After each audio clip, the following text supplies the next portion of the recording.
Uh,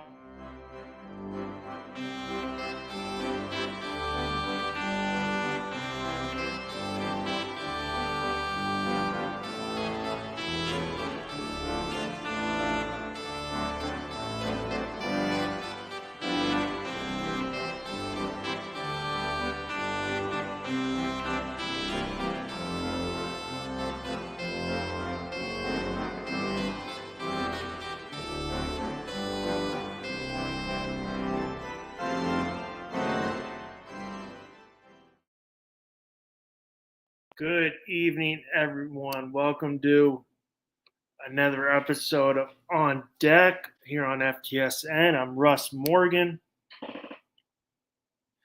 Okay, Zach.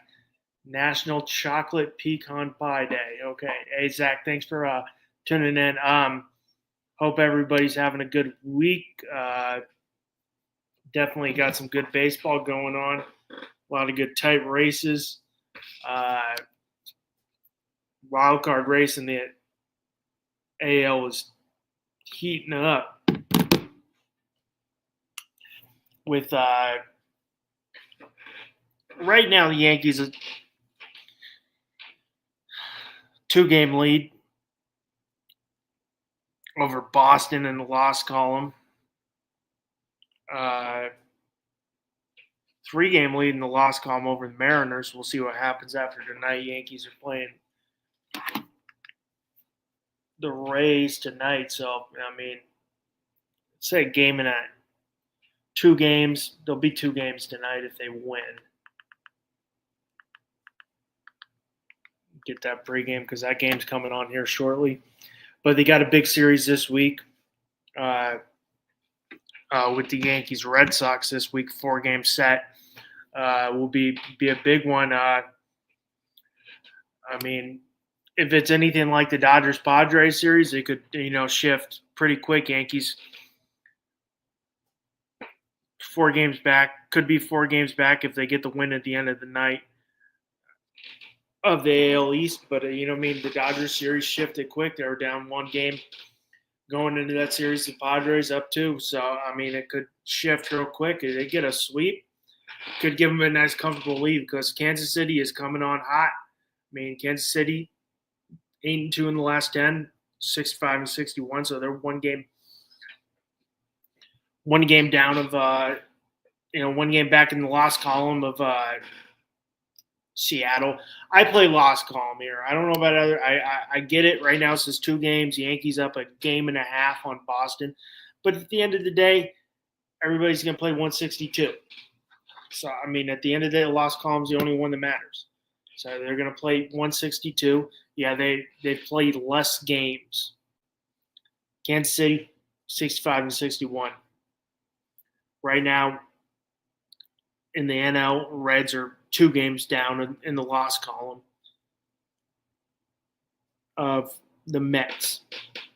So I mean, they're making a charge too. The Mets better start playing good baseballs. Better start picking it up. They're 4-6 in the last 10. Cincinnati 7-3 in the last 10. The Reds are hot on their heel. But I mean, you got the Yankees, Red Sox starting tomorrow. Tomorrow will be Lucas Giolito versus Luis Gil. Friday will be, I think it's Brian Bello versus Max Fried. Saturday, Garrett Crochet versus Will Warren. Sunday, Dustin May versus Carlos Rondon.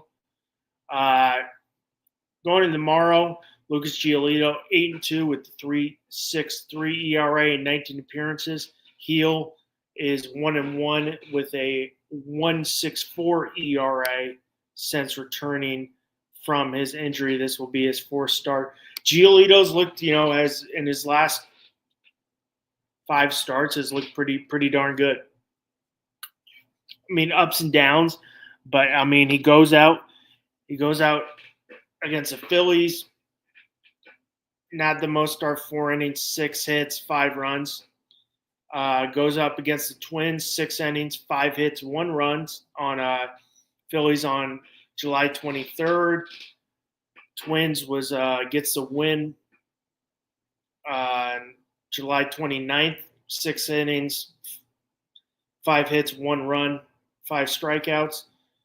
goes 8, has a really strong start versus the Astros. They win 6-1. He gets the W.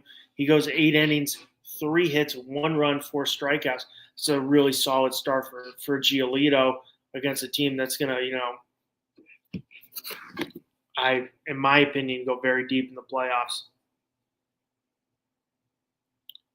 In my opinion, right now they're 2 games up in the loss column on Seattle. Both played the same amount of games. So, Houston's going tonight. So that's a really, Houston's going lost against the Tigers tonight too. So, but that's a really solid start for Giolito against a very, very good Houston Astro lineup. Good team that's kind of beat up, but I see Houston could go very deep in the playoffs. Kind of regresses a little bit against San Diego. Goes 4 2/3, 5 hits, 4 runs, giving up only 1 K, and then had a good start on Friday the 15th versus a quality start versus the Marlins.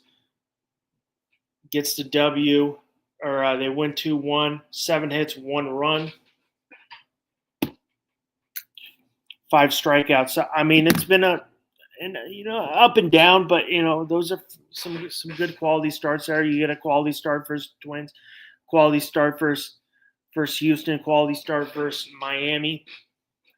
For Boston's sake, Luis Gil's kind of just getting back into it. He goes 3 1/3 against the Marlins on August 3rd, giving up 5 hits, 5 earned runs, 3 strikeouts. Then goes up against Houston, better start, goes 5 1/3, gives up 6 hits, 2 runs.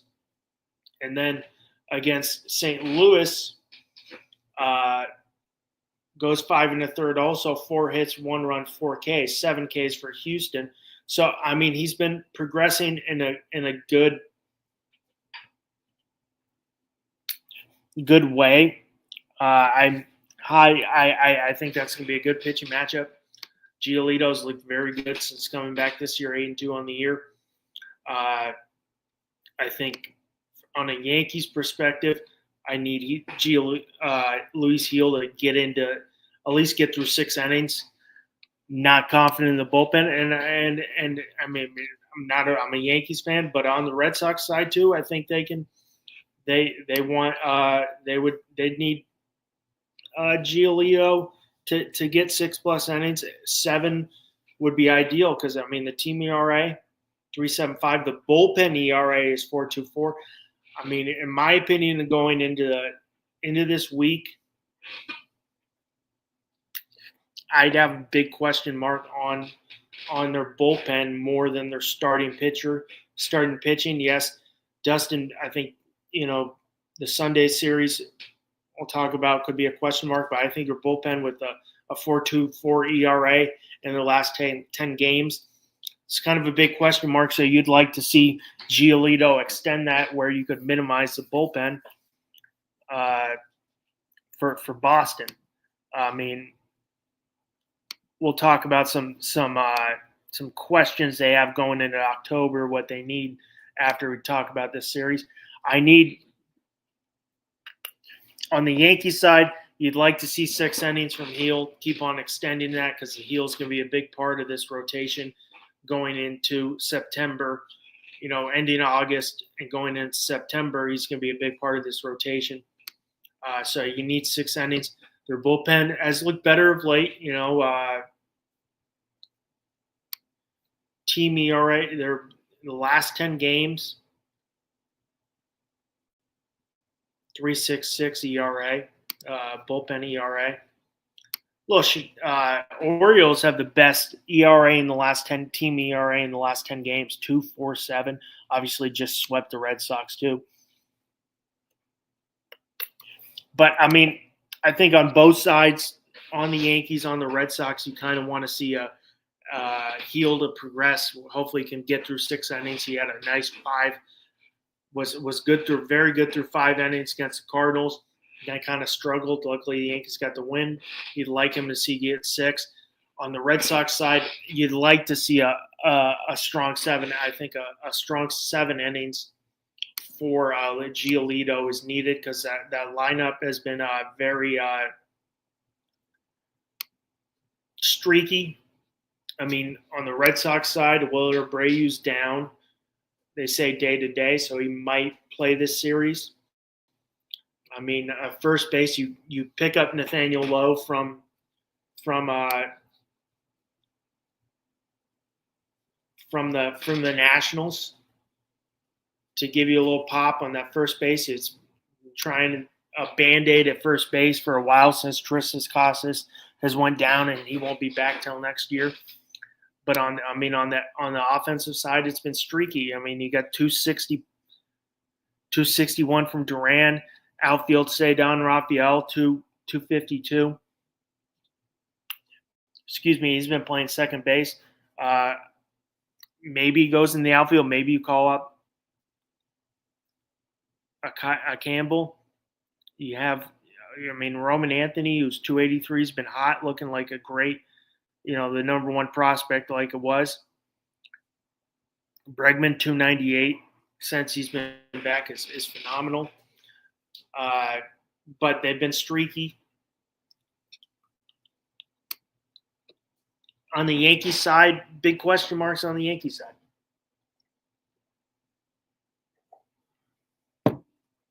I mean, batting-wise, minus their bullpen, which, I think their bullpen's got to be a 2 or 3 man rotation for the Yankees, especially when you're going to have Heel coming back as fourth start. You're not expecting Heel to go deep into the game. He's still trying to extend past that 75 pitches. On the bullpen side, I'm confident in 2 guys in the bullpen. And, 2 or 3 guys confident in their trade deadline pickup in David Bendar, who's looked solid in that closer role, and Luke Weaver. And then, Fernando Cruz hasn't come back yet. He's in rehab. Tim Hill would be good in, situations. But Bendar's looked great in 7 appearances, 2.16 ERA. I'm trying to get 3 saves. I'm confident 2 guys in that bullpen, and that's Bendar and Weaver. So it's one thing with Heel going on Friday night is you'd like him to at least get through 6 innings, so you could minimize that, maybe having to throw Mark Leiter for an inning, and then you could hopefully get 2 out of Weaver and then Bendar, because Devin Williams is definitely not living up to the hype.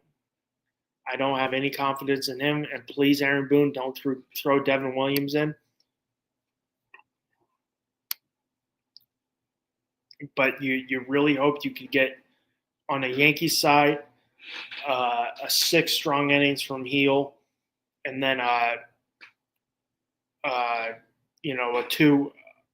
spot maybe from either going 2 with Weaver, or you throw in a Mark Leiter, could give you 1 inning. But Weaver, definitely being a guy who started most of his career until last year, could definitely give you 2 innings. I'm just not confident on the Yankees side in any of their relievers, minus Bendar, minus Weaver. And, Tim Hill's looked good this year in 58 appearances, 2.93 ERA. But definitely Yankees or Red Sox, I think, both have similar issues going into this weekend. It's their bullpen. So they're going to hit. We'll talk about the offense a little later.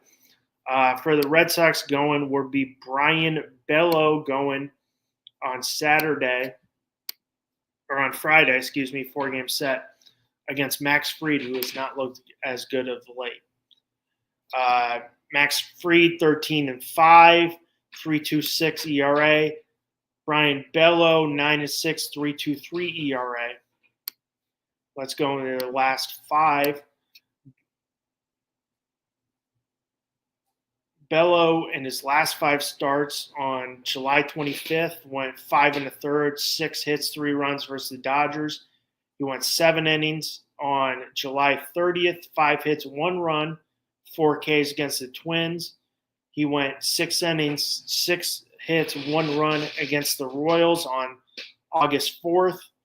He went 5 2/3, 6 hits, 5 runs versus the Padres on August 10th, and then his recent start, he went 6 1/3, 4 hits, 2 runs against the Marlins.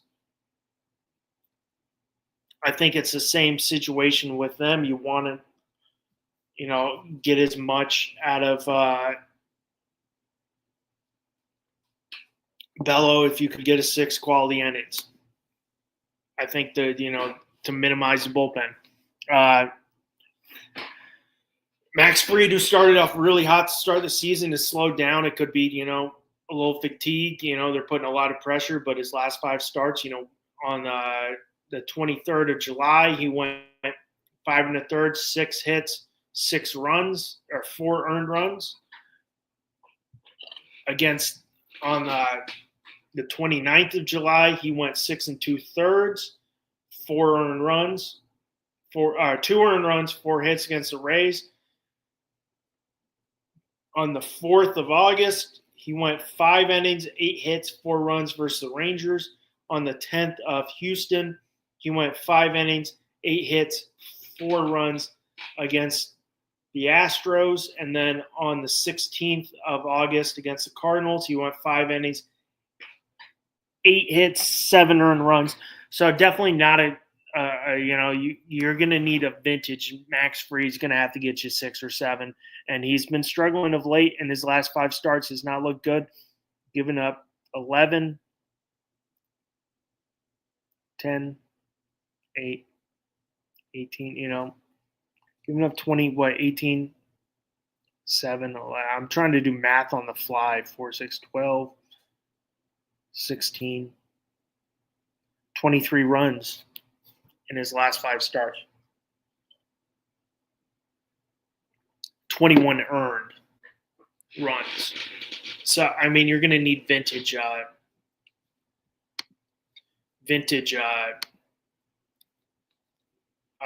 Max Fried because that bullpen is not strong.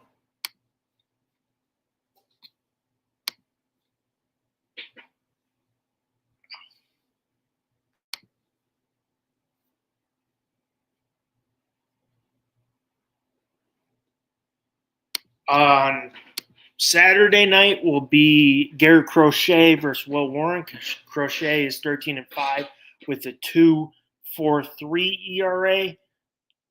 Looking like a guy who's definitely going to be right there in the AL Cy Young conversation, having a hell of a year, versus Will Warren,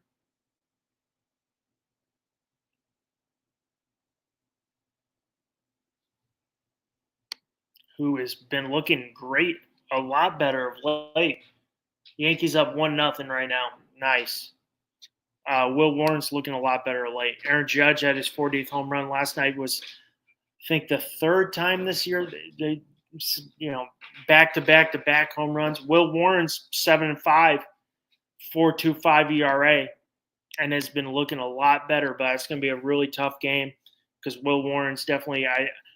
In my opinion, I'm really happy with Will Warren this year. I think because of all the injuries the Yankees had, he got thrust into a role that he could have maybe used a little more time in the minors to start the year, to work out some kinks, to get a couple more starts.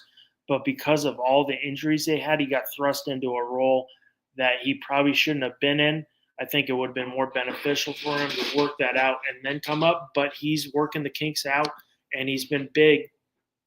I mean, on the 25th, he goes 5 2/3, 2 earned runs, 5 hits against the Phillies. Against the Rays, he goes 6 innings, 6 hits, 1 run. On the 30th, against the Rangers on the 5th of August, 5 innings, 3 hits, no runs. Got no run support that game. They lost 2-0. He goes against the Twins on the 11th, goes 6 2/3, 3 hits, 2 runs. And then on the 17th goes for not his best start, 6 hits, 3 runs, 4 2/3 innings pitched. I mean, gonna need a really good game. It's gonna be tough for Luis Hill going up against Garrett Crochet, who Crochet's definitely gonna.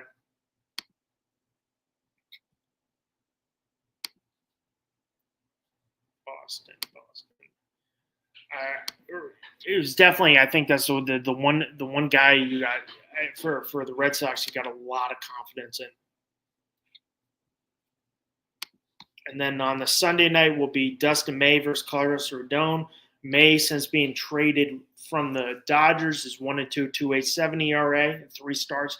Rodon 13-7 with 3.24 ERA.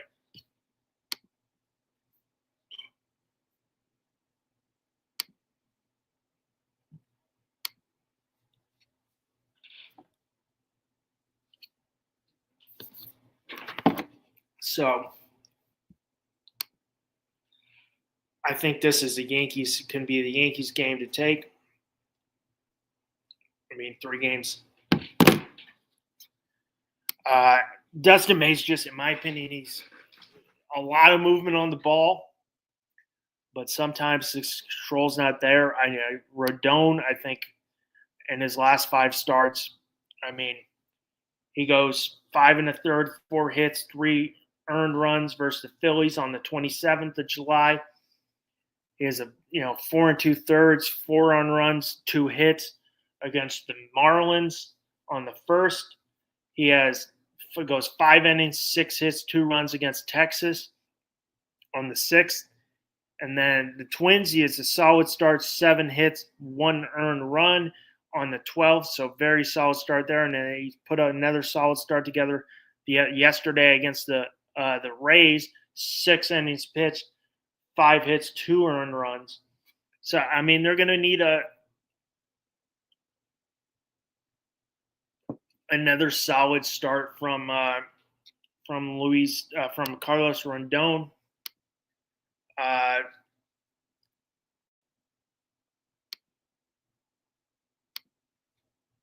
think this is. Going into Yankees. I think this is a split series for them, and I'd be happy with the split. They need to split. Anything over a split, I'm going to take. I think they got the bats to get it done. They just need consistency. I think they keep on. In my opinion, they keep on needing to play Goldschmidt. Goldschmidt's got to play first. You got to put Ben Rice behind the plate consistently. His bat's too big, but he also catches a nice game.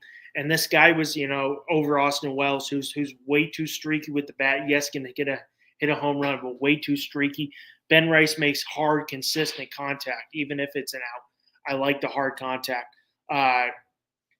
Ben Rice was considered the better catching prospect before coming up than Austin Wells, but Austin Wells had, in my opinion, Austin Wells is more in the Yankees mold what Aaron Boone likes, and he's got a lot of pop. But Ben Rice, you got to put his bat in there.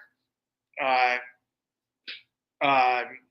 think you got to play Goldschmidt at first. He's a better defensive guy. Yes, he struggles at times, but his bat's going to play nice. You got to put him there. I think you got to keep Giancarlo Stanton in right field. I know it's tough right now with him in right field, the way he moves, but the guy's batting 306 since coming back with 14 home runs. You got to put him in right field. Jason Dominguez might have to take a back seat right now. Dominguez, in my opinion, might have to take a back seat. Dominguez batting 256. He might have to take a back seat. Either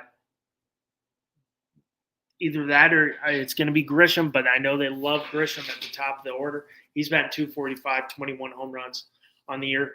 But, I mean, my ideal world, the Yankees starting lineup should be Rice behind the plate, Goldschmidt, Chisholm, Volpe. Actually, I really like what Jose Caballero was, he's doing 364. I like him. I think he's definitely a good spot start guy. He's a pest on the base pass, steals bags. He had a great game the other day too. Yankees up 1-0 in the top of the first. But it's going to be Volpe. McMahon, who's been getting a little time off. I don't know if he's starting tonight.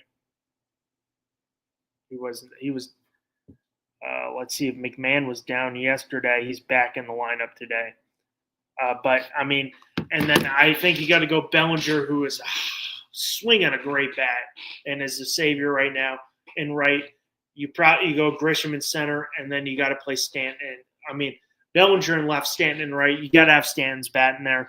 And if Aaron Boone, everything he's saying that Aaron Judge is not gonna be in the field, you have to have Stanton in right field. Even though he's a defensive liability, his bat is too big right now, and the Yankees need that.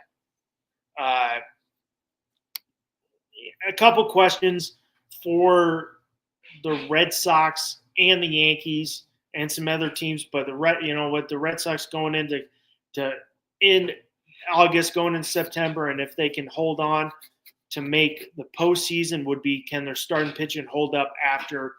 I think it's the biggest question marks for the Red Sox. Their starting pitcher after Garrett Crochet, who's looking like an AL Cy Young guy, and what can it be after? Lucas Giolito's proven to be a great guy behind him. Bello, I think he's young, unproven. Dustin May, same thing. Can you get Walker Buehler, who has not been good this year, but can his October magic happen anywhere but LA? Because we know what he did in LA when the clock strikes October. On the Yankees side, I think it's all about their bullpen, which is, they did so much of the bullpen, but it's looking thin, and team defense. No one's given up more unearned runs since July 1st, and the MLB worst 23 total errors committed. Almost half are belonging to Jazz Chisholm with 6 and Anthony Volpe with 5. And Max Fried, who is not getting the help, his ERA has been pushed to 6 recently. I think it's bullpen, defense, and they're just going to have to keep on getting. Max Fried's going to have to figure it out. Rodon's going to have to figure it out. And you're going to have to lean on younger guys like Warren, like Heel. I think if they make it to October, which I think they can hold it on, I think they have the talent, you would go with the 4-man rotation. But we got some teams playing hot baseball right now in the AL. We're talking a lot of AL. Kansas City's right there, 8-2 in the last 10. Kansas City only a game back in the wild card in the loss column. I speak a lot of loss column because everybody's going to play once. I get it. If you look at the standings right now, they say they're 2 back, but they're 1 back of Seattle. 2 back of Boston. The Yankees are looking a little out of reach, but they're right there. They're 8-2 in the last 10. I like the starting rotation, but it's tough. Cleveland's right there. 3 games. They're 2 games back, playing better baseball. And then you have Texas, who's taken a step back. On the wild card side of in the NL, I think we got to clear. And that on the wild card side, you got Cubs 72-54, Padres 70-56. Can the Mets hold off the Reds, who are playing 7-3 in the last 10, 3-game win streak, and they're 67-60. So they're only at 2 games back. In the NL side, we've got a clear right now, which is a big surprise. You've got 74-53, Philadelphia, 6 games up on the Mets. 6 games up on the Mets, but Zach Wheeler went down. He just had blood clots, so we'll see what his timetable is coming back.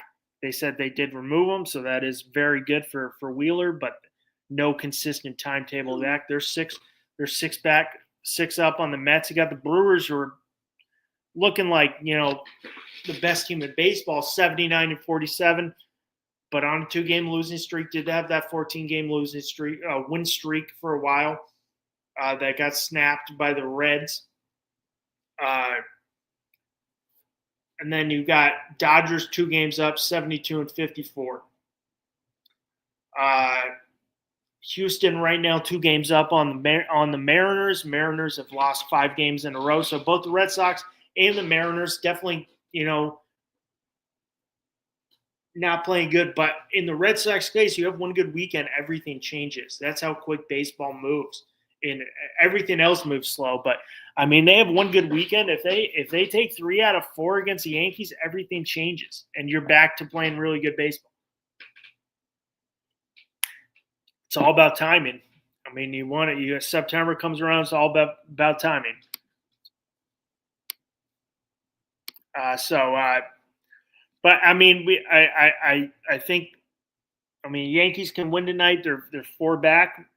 Kind of still, the AL East is still right there. Toronto lost today for both Boston and the Yankees. I think Tigers almost all locked up the AL Central.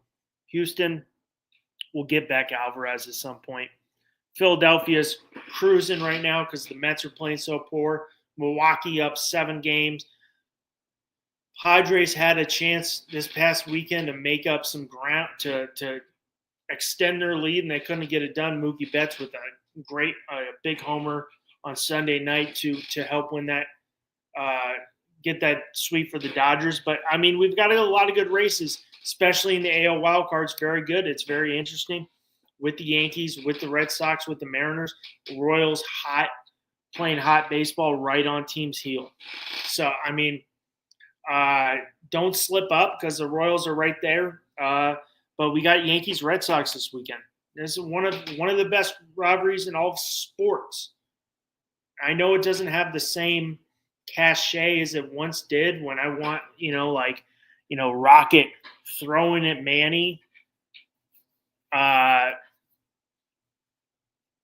It was funny. I was watching the Jeter documentary over. I've watched it a handful of times, and he's talking about Roger Clemens coming over when he came to the Yankees, and Clemens just buried Jeter all the time. I think with Jeter's like, I can't believe a guy with so much control would hit so many players, but that's because he had so much control with the ball. He could, as you saw when he threw at Manny, I think Manny kind of, over exaggerated a little bit, but he was going high and up, but he had so much control with his pitches. He could, he knew where he was going. But want to thank everybody for tuning in tonight. Please remember, like and subscribe, and then want to let everybody know, tune in tomorrow night at 6:30 Eastern for my interview with former 10-year vet and former World Series champ with the New York Yankees, Jabba Chamberlain. We'll be talking Yankees. We'll be talking what his view is going to October. We'll be talking some baseball there. We'll be talking about his transition from D2 Nebraska Kearney to Division I University of Nebraska. But that's going to be a great interview to talk to a guy who played with some great players like Jeter, like Mo, like Pettit. So please tune in tomorrow night. I'm really excited. I'm a Yankees fan. I'm also a big college baseball fan, so I'm really excited for that. But tune in tomorrow night. But thank you for tuning in tonight. This is On Deck. This is On Deck on FTSN. I'm Russ Morgan. Hope everybody has a great night.